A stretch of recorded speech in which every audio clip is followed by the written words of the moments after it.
Great. I think I'll make a start. So thank you for coming, everyone, and welcome to this IES webinar, Artificial Intelligence and Impact Assessment, the State of the Art and the Art of the Possible. This event has been organised by our environmental impact assessment community. The EIA community provides a forum for thought-provoking critical conversations around EIA from a science-based perspective, and the community aims to connect and support environmental scientists and practitioners working across a range of specialisms involved in the EIA process, and to facilitate meaningful discussion between disciplines. It's also part of our IES Technology Week, during which the IES has organised events and other content to focus members on the role technology plays in environmental science and the transition towards a sustainable society. We are delighted today to be joined by Peter Hurley and Preeyus Patel from AECOM. Peter is a senior data scientist in AECOM's digital environment team, where he develops machine learning solutions for environmental domains. At AECOM, Peter leads the development of data models and optimization tools for EcoUplift, AECOM's natural capital assessment platform. Preeyus is an associate director working in the environment and sustainability team within AECOM. He has extensive experience in delivering EIAs, stakeholder engagement, and strategic advice to clients on nationally significant development and infrastructure projects across the UK. As usual, this presentation will be followed by a Q&A, so please do use the Q&A function to post your questions. You can do this throughout the presentations, and I will then read them out on your behalf later on. A massive thank you to you, Peter and Preeyus. I'll hand over to you. Thank you. Thanks, Anthony, and hello, everyone. So what we thought to do today is kind of delve into how we at AECOM are beginning to look at how using artificial intelligence within the environmental impact assessment field. So what we thought we'd do is we'd kind of give an overview of AI and what it means to different people and the context, and then delve into more specifically the large language models, which has been getting an awful lot of press over the last couple of years, and obviously have an awful lot of possibilities within the EIA process in terms of their usability. And then Preeyus will go into the more detailed components of the things you should be considering if you're using them within the EIA. Since Anthony's already introduced ourselves, we're going to just jump over these slides very quickly. And as I said, we'll start off with trying to understand what artificial intelligence is in terms of the different terminologies and different components of what people consider as AI, then into the large language models and the applications in EIA. So first off, the kind of beginning question, what is AI? And you can ask 5 experts and you'll get 8 different answers. So in terms of kind of where I stand in terms of AI, I think of it as the ability to do tasks that would require some sort of human level intelligence. But within that, there's kind of different components. So there's the element to do specific tasks.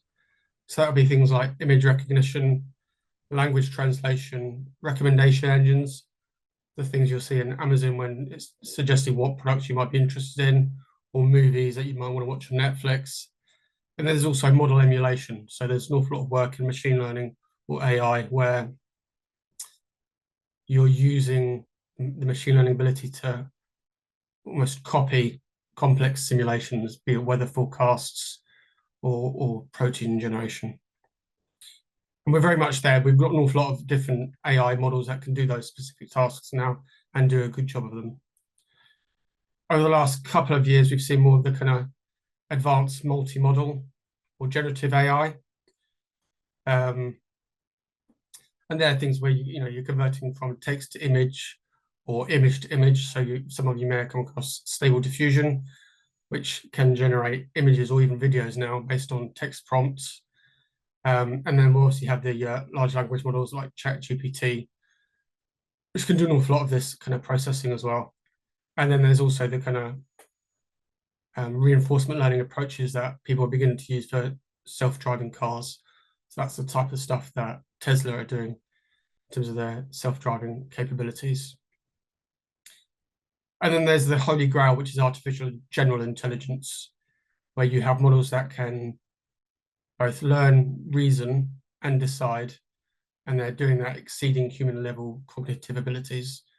So we're not there yet with artificial general intelligence, but there's a a general, there's a lot of people think that we're only talking about a number of years now until we reach AGI, and that could have profound consequences in terms of everyday work and society in general. But again, just taking a step back and understanding what terminology is between all these different terms that get thrown around. So kind of the first one is, what is the difference between AI and ML?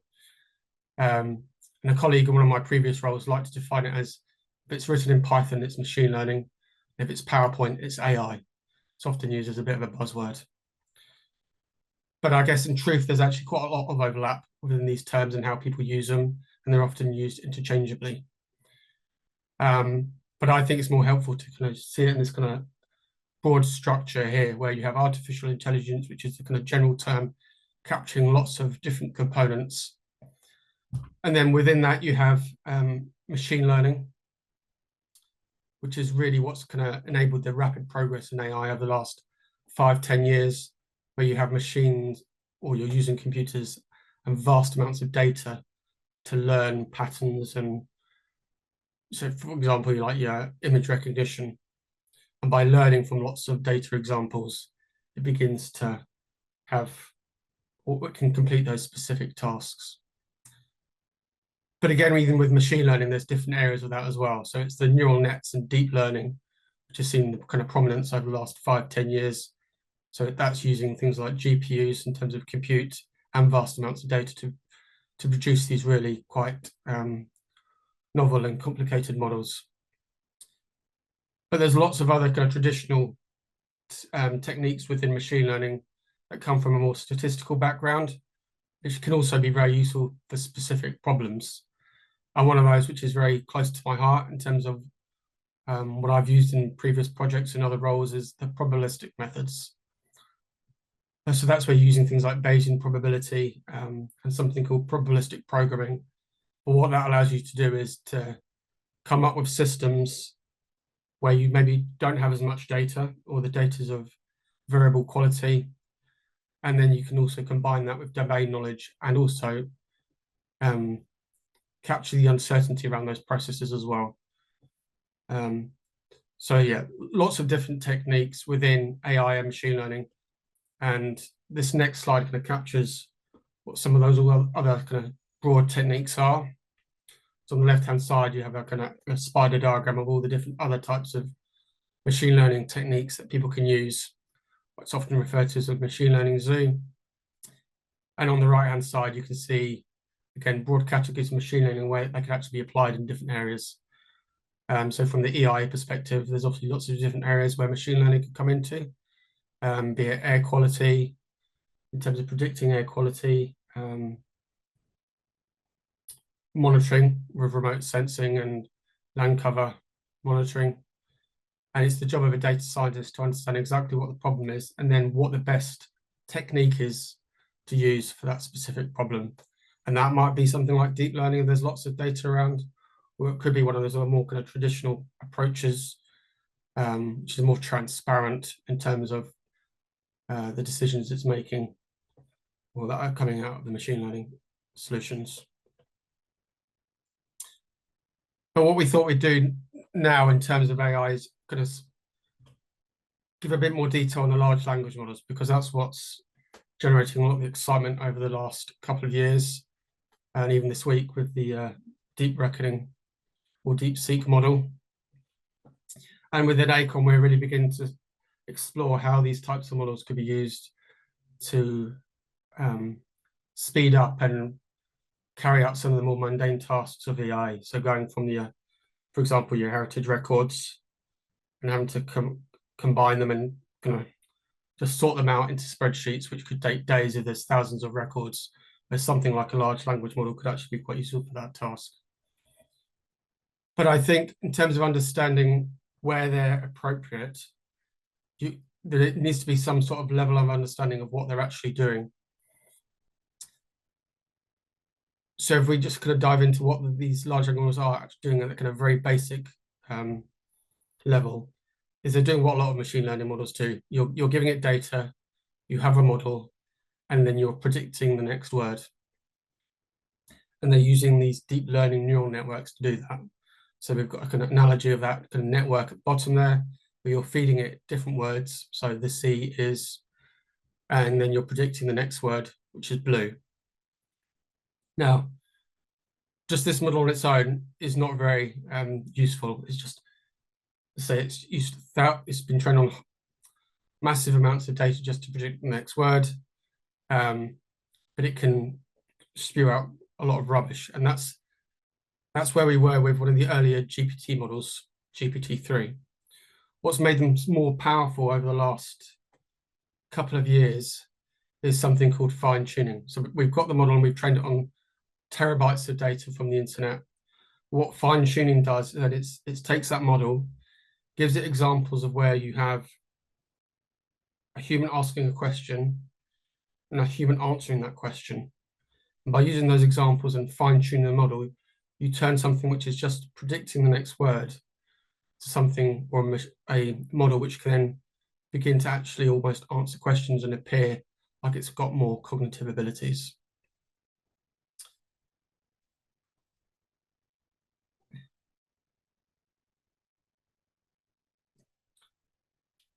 But with that in mind, I guess it's now worth addressing what LLMs can actually be used for. And it's important to remember they are just predicting the next word, but fine-tuned. They can't reason or think out the box, but they could do tasks that humans would use reasoning for. Sometimes people think that LLMs are good at creating new ideas because they're new to them. As I said, they can't think out the box. You just need to remember how much data it's seen compared to you. That's why it might appear like it can reason and think out the box.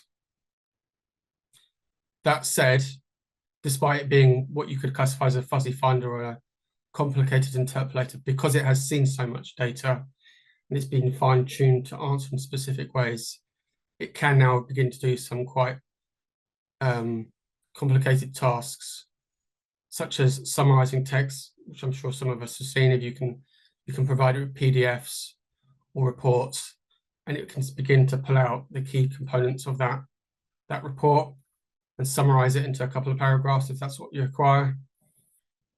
You can use it to create templates for reports, whether it be a template of a letter or a presentation. Sorry, an interpreter. So if you've got a report in, say, in English, but you need it translated to French. Again, these models are very good at doing things like that. A coding assistant. So I'll use these sorts of models an awful lot in terms of when I'm coding up solutions. It can suggest ideas. Again, you can't use these things on your own. You need to have a level of understanding about code, so when it suggests something, you can look through it and see what's appropriate or not. And then the kind of bog standard chat assistant, which again we've probably all seen as well in terms of these models. But certainly at the moment, they're not at a place where they can replace humans. They're going to be most valuable when they're working alongside us and we're using them as tools.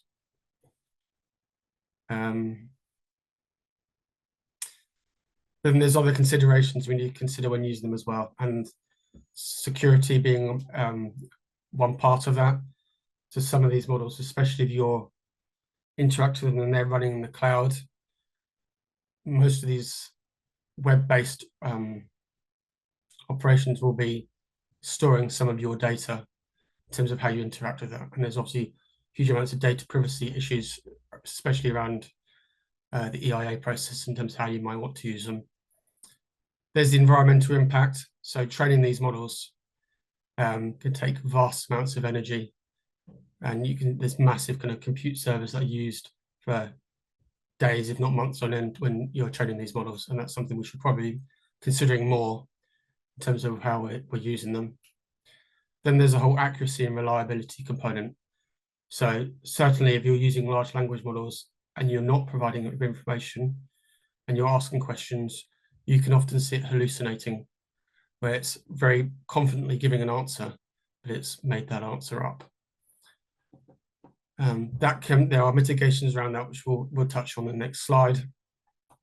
There's intellectual property issues. So many of these models have been trained on vast amounts of data, and not all of that has been or there's question marks about whether the IP around the data usage has been properly addressed. One of the interesting points over the last week is with the DeepSeek model and OpenAI's contention that there's been IP infringement is a rather interesting argument, given OpenAI could have infringed IP in terms of training a lot of these models as well. So it's an ongoing question in terms of the IP issues around these models, and OpenAI, for example, also in the courts battling a lot of those issues. And then there's the ethical concerns, and especially around your kind of generative AI around images, again with the IP taking artists' images without properly addressing IP. Yeah, an awful lot of things to consider still when using these models. Sorry. So the kind of last component for me is just giving a kind of mitigation and direction of travel where these models are heading. So we've addressed some of the concerns around how that you need to be considering when using these models, but the field's moving quite fast, and there's lots of innovations and approaches that can help mitigate some of those concerns. And a selection of those I think are particularly relevant for the EIAs. So the first one is this retrieval augmented generation. A complicated term, but what that basically means is you're giving it information to answer from. So that'd be like your summary documentation, for example. But by specifically giving it data and asking questions about that data, you remove some of the possibility of hallucination because it's only focusing on the data you've provided it. The kind of next level down is this structured generation, and this is one we begin to look at within ACOM. And this basically, if you know exactly what format or output you want in terms of how you want the LLM to answer, you can constrain it to do that. And that has the advantage that it improves reliability and also reduces bias by constraining the model outputs to specific formats. So a good example there is, again, with the heritage records, where if you're giving it a PDF of thousands of heritage records, but you know what you want to pull out is the specific heritage number, site name, description, and grid reference, you can design the schema such that it's only those bits of information it's pulling out.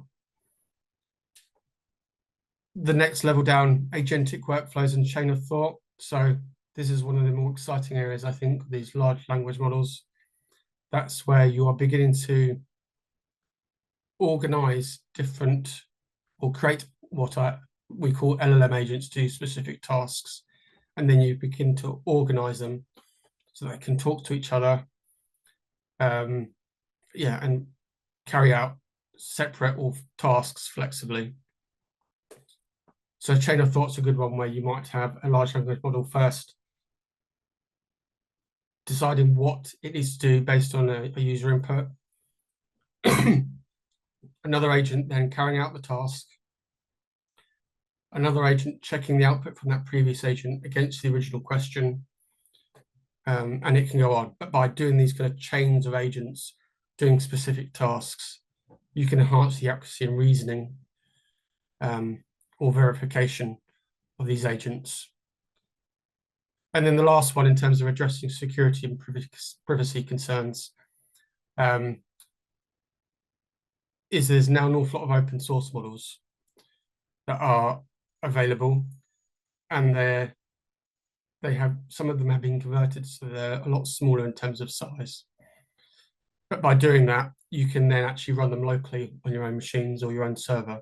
So addressing the security and privacy concerns about data leaving the premises. So that's another avenue if security and data leaving the premises is a real issue. Running these kind of more open source smaller models locally could be one avenue or approach to deal with that. And I will hand over to Preeyus now to talk about the LLMs and its application in EIA. Thank you, Peter. And that was a fantastic introduction into large language models and AI.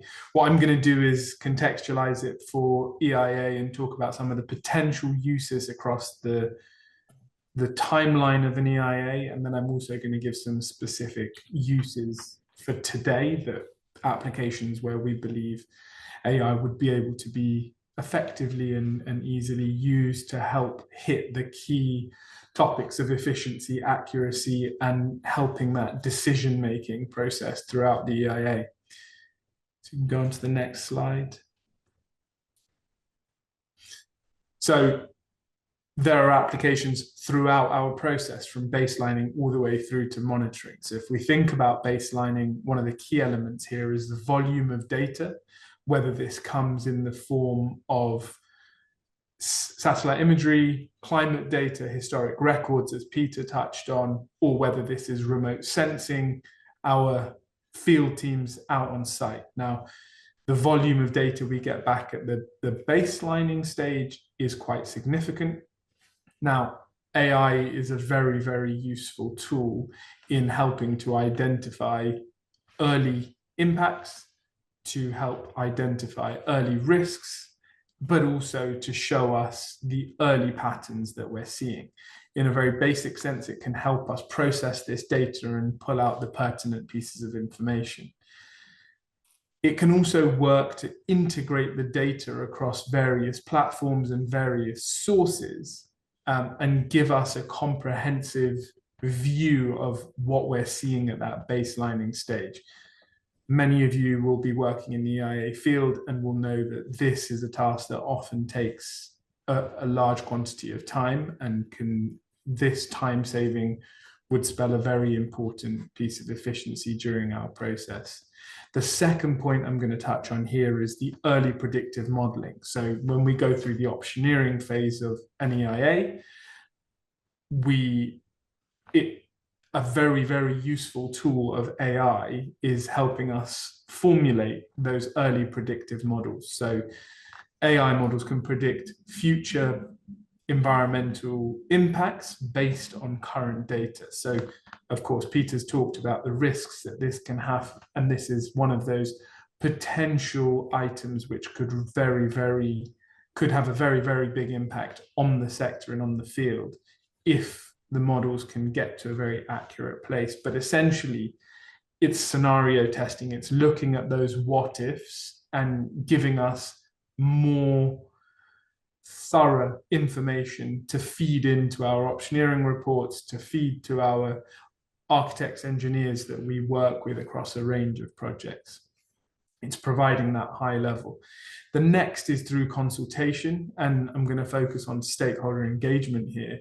AI could be a critical tool here that helps us produce dashboards, visualizations in a more accessible way, and with accessibility for different audiences, different groups. Again, this hits on various pertinent points within the world at the moment, whether that be groups of individuals who are across a range of cultures, a range of backgrounds, a range of languages, or whether that be people who have visual impairments, hearing impairments. AI can be a fantastic tool in us producing a range of materials that can help improve consultation and stakeholder engagement. The next, and we'll come on to this in a lot more detail in the next slide, but drafting of EIAs. Where can AI be useful? And there's plenty of applications where we can be using AI today already within the projects that we work on. But in the drafting of our EIAs, there are some critical pieces where we can be using AI. It can help with the templates that we use going into an EIA. It can help with consistency, so the use of terminology across chapters. It can help with checks across the chapters for consistency and the use of the terminology, and produce excellent summaries, whether that be a summary for an individual chapter or for an EIA overall for an NTS.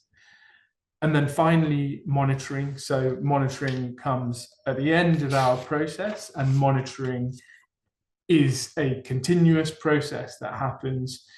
Where AI can assist us here is it can do real-time monitoring, and it can be used to monitor environmental parameters in the real world. For example, water quality, air quality and deforestation rates. So whether that's through satellites or whether that's through proactive monitoring that happens on the ground, it can prompt us when thresholds are exceeded during construction, or when the projects are in operation, we can get alerts. This speeds up the process of finding out when we have an incident and responding even faster to an incident. So with that, I'll move on to my next slide, which talks about our applications today and what we can use today. And these 4 points here are things which I believe today we can very easily use AI for. So many parts of environmental statements have repetitive upfront sections, or sections that are taken from a best practice environmental statement or EIA. And this upfront text, things along the lines of methodology, the policies, AI can be a very good tool to bringing in that basis. On my as I go through my slides, you'll see there are key risks that sit alongside this. My advice throughout this and throughout anyone using AI is not to rely on AI solely, but to use AI as a tool to automate the basic tasks that we do that are often very time consuming, often very onerous, and slightly more difficult in terms of doing them as a manual task. So with large language models, we can generate an organized structure and create a good template for us to start the entirety of our environmental statement or EIA on. This will take time this will take time away from doing those manual tasks and give us the ability to focus on the quality, consistency, and output that we're putting there. Again, templates can vary based on the clients, but the speed at which AI can produce templates, including things like content sections, glossaries, and then using these as a way of issuing terminologies to our teams, is very important. It's something that could spell a big time saving, and you'll see throughout all of these, one of the biggest and most important uses of AI is in saving us time and creating better accuracy and consistency across environmental statements and EIAs. So consistency checking, one thing that has to be done across all of our EIAs and all of us experienced practitioners is doing consistency checks. Large language models can do these consistency checks for us across chapters, looking at the use of specific language within an EIA and flag up where there's inconsistencies. It can also correct those inconsistencies, but one of the key points here is flagging those up, giving us the opportunity to, instead of relying on human error to pick up on these, it's a far quicker and more efficient way to pick up on those. We do have to be careful here, because and this is where Peter's comment around our instructions and the input of our data is extremely important. So what we put into AI as an example of good, or an example of best, or an example of an EIA is what the large language model or AI will use in terms of outputting. So the quality of what we put in is the quality of what we're going to get out. This will require significant training among teams to also ask the correct questions of AI and large language models to ensure that we are getting the most and the best use out of the AI and large language model tools that we are trying to implement. And finally, I touched on this point in the slide earlier, but the summaries that the large language models can produce and generate as a summary using the key points and touching on non-technical summaries are very impressive. It can take in huge volumes of data, huge complex chapters with significant effects, and output a very concise wording, whether that be 1 or 2 paragraphs or further, based on the complexity of what it's seeing. This is something that many of us who produce EIAs know take a while, comes right at the end of our process once we've finished, particularly the non-technical summaries come at the very end of our EIA process and can be time consuming at a very tight timelines where we require the non-technical summaries to go out the door to issue them to PINs or to our clients or legal teams for review. This is a fantastic use for AI. So Peter will move on to the next slide. There are some specific caveats which I want to put here, and Peter has touched on some of these previously. And the first thing to mention here is AI is surprisingly confident with the answers it gives, but this is extremely normal for AI models, and anyone who uses ChatGPT or Gemini or any other open AI source, you will know that you ask AI a question and it gives you the answer as if it's a complete fact. This is the very first thing I would say to be very, very cautious and careful of in our use in EIA. We must make sure that what the AI is outputting is factually correct. It hasn't misinterpreted information. And this is where I will start by saying all EIA professionals using AI must do a thorough check. This also is in line with the guidance provided by PINs, which I will come on to in the rest of this presentation. But the prompts that we give, the questions that we ask of AI should be specific, should be defined and well outlined in the quality of the question, and that will change the output. Again, the source of information that we're feeding our large language models should also be very, very carefully selected as examples. And we have to bear in mind that the question we're asking may be complex to answer, and with the 2 first factors could make that final result seem even more confident, but it may not be correct. And this is where us as experts come in to ensure that they're correctly outputting these models. Peter touched on hallucination, and the large language models can generate text that is coherent and correct grammatically, but the actual statement it's making could be factually incorrect. It could actually be drawing conclusions that are not true.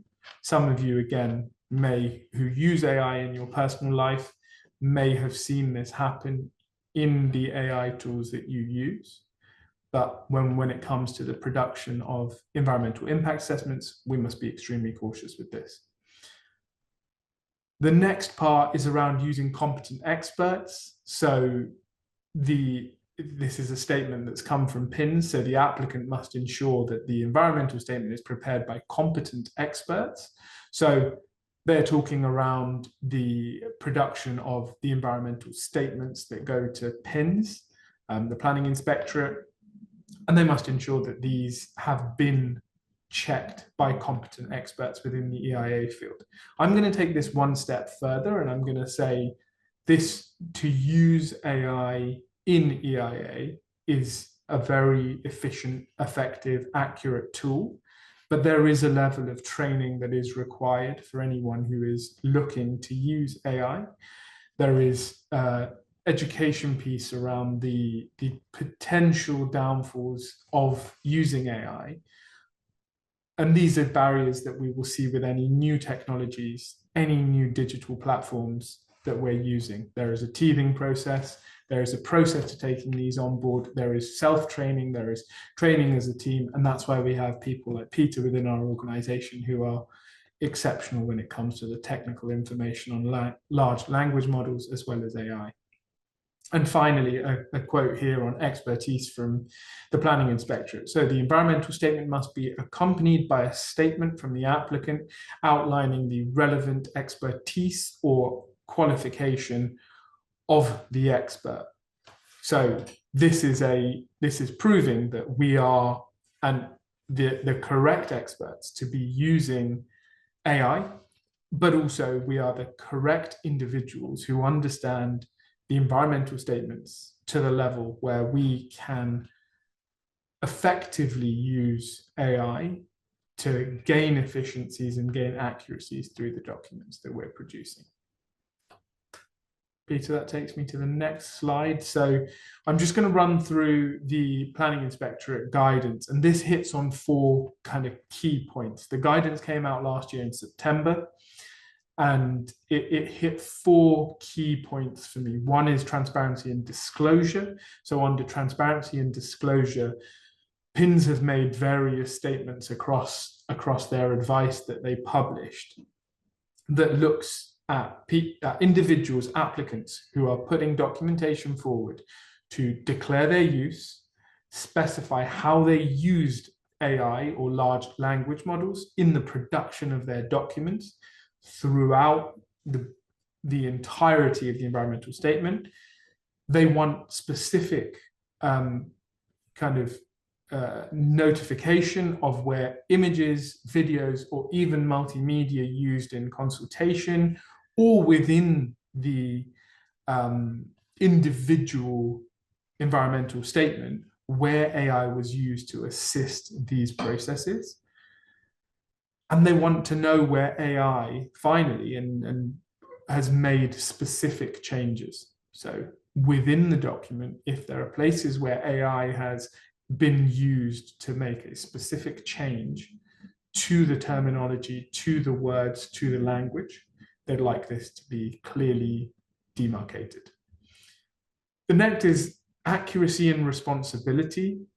So Planning Inspectorate have spoken very openly around wanting all of the environmental statements produced which use AI or have large language models incorporated into their process to have a fact check like we would on any environmental statement, but this done in a thorough manner following the use of AI so that any rogue terminology, any hallucinations don't find their way into the environmental statement. They also want responsibility taken around data protection and copyrights, which we as organizations would be looking to do internally, but also they want evidence of that. Now I'll move on to labeling and traceability. So as I mentioned previously, PINS have asked within the documents that we produce for the environmental statement, whether this be the main body, the appendices, or the figures, they want labels put in within the reports around where we've used AI, where AI has altered content, and this includes our references too. So many of you will know that AI is a fantastic tool in the referencing side of things and can produce references much quicker than we can. But again, this traceability aspect and labeling is something that PINS have picked up quite significantly in their guidance. And finally, PINS made a statement on AI in terms of its efficiency and declared that PINS will be using AI internally to streamline the review of large volumes of written evidence. This, many of us who've produced environmental statements and DCO applications that go to PINS will know the volume of documentation that is put forward in front of PINS, and they have declared that they will be using AI to gain efficiencies within their process of review and to bring the pertinent information to the forefront. They understand and have acknowledged within their statements, within the guidance they've published, that there is a reduction in time and a big efficiency that many organizations can find. They want to just ensure that the top 3 points have been acknowledged, understood, and rightly recorded and transported through. So with that, I will move on to our closing thoughts. So I'll start and I'll hand back over to Peter. And our closing thoughts are, there is a huge amount of scope for AI to be used within EIA and sustainability. There is a huge potential for AI to spell extremely important efficiencies, help us with accuracy, help us automate some very time-intensive and onerous tasks which are fairly simple for AI to take off our hands. And it has the ability to ensure that we have better consistency, help us identify flaws within our documentation, and produce excellent summaries across a range of documents that are submitted to PINs, but also to other individuals across the organization. But the key point from me here is there's a requirement for upskilling in our current teams and understanding of the use of AI. And there is a significant need for understanding around the quality of the data that we put into our closed AI systems that we use within our organizations, and training on how we ask the right questions of the AI so that we can effectively use these in EIA applications without it becoming another layer of check or another layer of inefficiency, but to help improve that efficiency and get better products, more accurate products with better summaries to our clients, legal teams, and to the planning inspectorate. Peter? Yeah, thanks, Preeyus. Yeah, I guess my last point is that your web-based ChatGPTs can be very useful, but there's a lot of there are innovative approaches and open source models with those innovative approaches, including agents and that structured generation, which can always go beyond and help address some of the limitations that these other ChatGPTs can often have. So there's an alternative avenue to go down there to develop specific tools for specific tasks. Great. Thank you so much, Preeyus and Peter. That was a fascinating insight into the use of AI in environmental impact assessment, and also just a good overview of some of the kind of pros and cons of using large language models. So thank you so much for that. We're going to go straight into the Q&A session. We've already got some coming through, so I'll just go straight into those. But just first, as a host, right, I'm going to ask the first question, which is both of you, of course, talked about the importance of the type of AI that we're using at the moment being used with human input, that's absolutely essential. And I thought it was really interesting the point you raised around the idea of what a competent expert is now in EIA. And I would just be keen to hear your reflections on how you think we can ensure that people in the sector are appropriately skilled and knowledgeable. Like, for example, do you think we should widen the definition of competent expert to include skills in AI? I think in terms of people using AI, I think, and which is why I put it in the slides, I think you do need to have a broad understanding of what it's doing behind the scenes to know its limitations currently at the moment. Whether there needs to be like official training for people using it within the EIA process, I think that very much depends on exactly what they're using it for. Yeah, I'd largely agree, and I'd say the application is extremely important. Whether we're using these for summaries, NTSs, referencing, some of those processes are extremely simple. If you're using it for referencing, largely you're providing a data set that you want summarized in a certain format, and you're asking a very, very specific question. As for training, I would say there are various ways of doing this, and I think I have no connections with ChatGPT or any other kind of platforms, but using these as an alternative within your personal life to get familiar with the way questions can be asked and what type of responses you get, but also using critical thinking in terms of the answer that's been provided back to you and asking another question of it. Often you'll find an open source AI model like ChatGPT, you ask it the same question 3 or 4 times. It will give you potentially slightly tweaked answers each time. And that starts to build your knowledge and basis of when you're using AI or large language models for work, how how could that potentially provide impacts? And then hitting on your second point around competent individuals, I would say the basis of someone who is using AI in EIA needs to be an EIA specialist, needs to be someone who thoroughly understands what good looks like in the sector, needs to be someone who has experience of a range of EIAs. And the second component of that is having the right training. And I do think there is a small amount of formal training, but also that kind of personal life training and the use of these open source AIs, which are publicly available, but not for your work, but for your personal questions in your personal life, as a learning lesson for how the models that we produce within our workplace can be applied.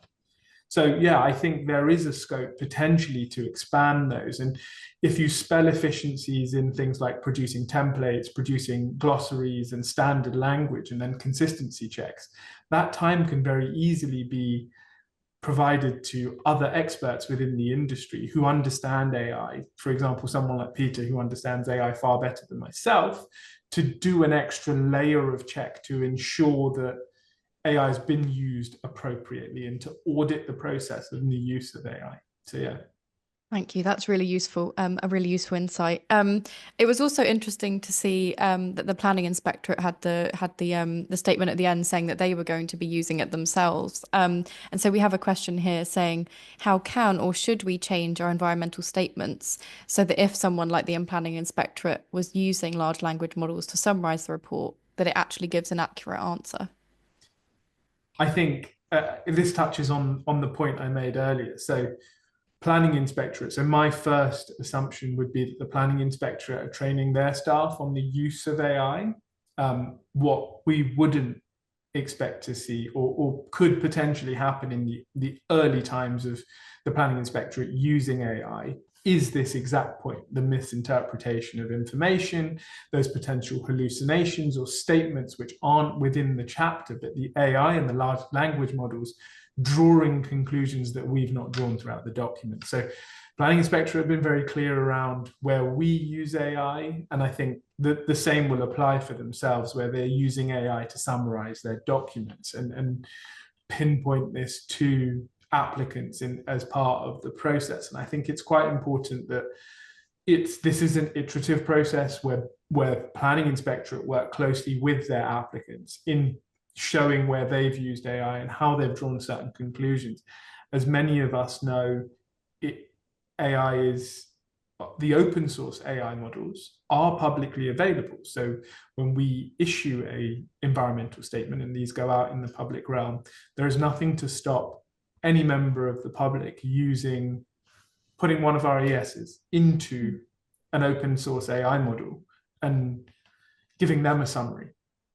Giving them a summary based on their location, based on their concerns, and summarizing highly technical information into a layman summary. And that does come with intrinsic risks in terms of the information people are reading. Great, thank you. And we've got two questions here, which are kind of two sides of the same coin, which is how do you think recent commentary from the government on reducing or simplifying EIAs and thereby reducing its cost might benefit from AI?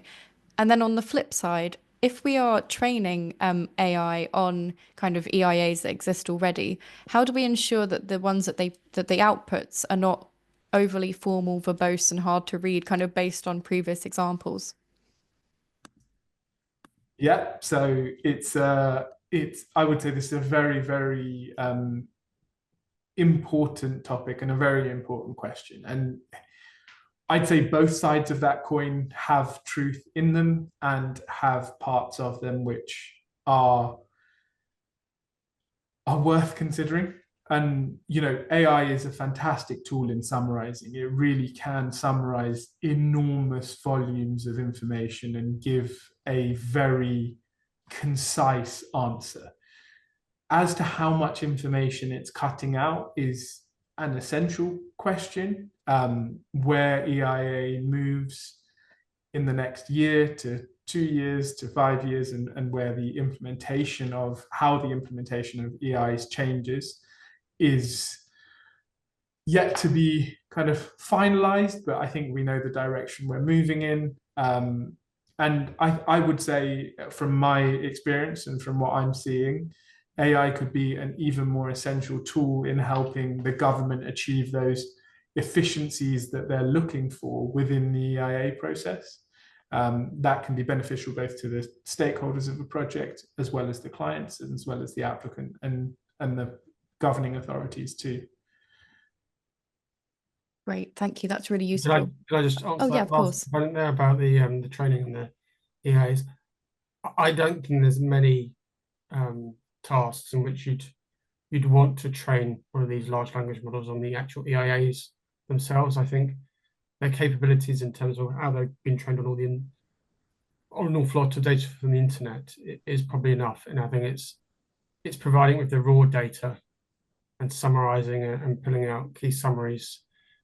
There's more than enough capability there, rather than requiring an EIA specific large language model. So I don't have many concerns around that. That's useful. Thanks, Peter. And we've got a couple of questions here, which actually links to conversations we've been having in our wider EIA community around the actual kind of resources required for the EIA process itself. So as the use of AI and EIA and projects increases, do we need to start thinking about the kind of the carbon footprint of these processes, the resources used, so freshwater resources as mentioned in one of these questions? How is that considered when thinking about the EIA project as a whole? Yeah, no, I think that's a very good question. And I think it's still early days for a lot of people in terms of actually reporting on the kind of carbon footprint of these models themselves. And some of it's quite opaque in terms of whether that information is published by the people who develop the models. And certainly with the latest model, DeepSeek, I mean, there's talk about that requiring a lot less compute. So if that's an avenue that people are going to start exploring, then that maybe alleviates the concern slightly. But I think there's also about maybe when to use these models smarter. So although not in a large language model component, I was running a bunch of simulations for habitat connectivity a couple of months ago. But I waited until I knew when the grid had a lot of green energy at the time, due to being very windy, so the wind turbines generating more energy than the grid actually required. So I think if we got clever in terms of having to run specific tasks when the grid's greener, that might be a good compromise to using them, but trying to reduce the carbon footprint. That's great. Thanks, Peter. And another question for you here. While AI could be a useful tool, do you feel that the potential of AI is overstated or could be overstated when considering the in-house efficiencies that can be or have been achieved through programming? Yeah, good question. I think there's probably a tendency sometimes for people to act a bit like magpies and just go to the latest toy, rather than considering whether there's actually just more efficient ways of doing things. So that certainly, yeah, needs to be considered. But I think the field's moving so fast as well that in terms of the capability and what it can do, I think there's going to be an awful lot of movement and possibilities in the next couple of years. Great, thank you. And then last question, it looks like, thank you for answering so many of our questions today, is do you seek AI skills in graduates entering the professional of the sector? Do you think awareness of AI and basic AI skills should be taught at university within environmental science or related degree programs? I don't think we seek specific AI knowledge or application. I think it's like we've said, it's a brand new tool. It's not commonplace across the field. It's advancing very, very, very quickly. I think that's something that everyone will know, whether that's in personal use or professional use. Some sectors have picked it up quicker than others have.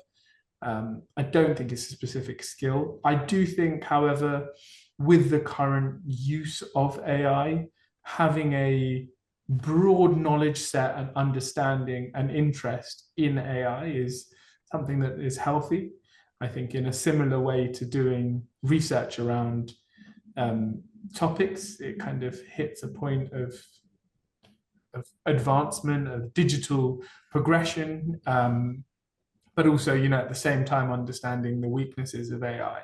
So it's having that well-rounded knowledge, I think, is quite important, and having the right mindset to question the tools that we're using, as well as get familiar with them, is quite important. So yeah, I'd say no, it's not something that universities will teach, particularly in environmental science or environment-based subjects. However, I wouldn't be surprised if in a few years' time AI is taught at universities.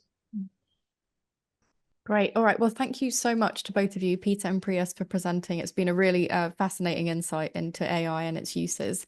As with all IES webinars, this one has been recorded and it will be made available on our YouTube channel.